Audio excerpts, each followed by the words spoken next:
కర్మ నుండి ఎవ్వరూ తప్పించుకోలేరు. మనం జన్మ జన్మలుగా సంపాదించుకున్న పుణ్య ఫలాలన్నీ ఎలా పెట్టుకుపోతాయో ఒకసారి పరిశీలిద్దాం.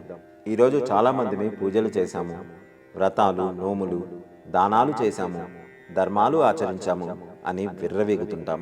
కానీ అవి ఎంతవరకు మనల్ని భగవత్ సన్నిధికి చేర్చుతాయనేది ఆలోచించము. అలాంటి ఒక సంఘటన మహాభారతంలో చోటు చేసుకుంది. అదేమిటో ఒకసారి పరిశీలించుదాం. కురుక్షేత్ర యుద్ధం ముగిసింది. కృష్ణుడు పాండవులను తీసుకొని హస్తినాపురానికి వస్తాడు.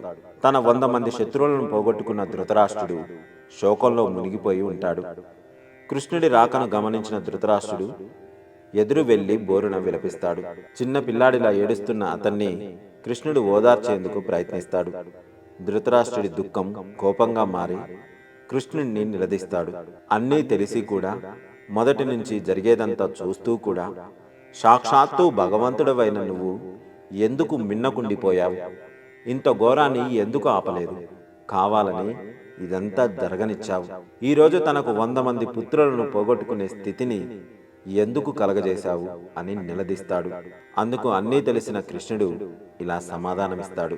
ఓ రాజా, ఇదంతా నేను చేసింది కాదు, నేను జరగనిచ్చింది కాదు.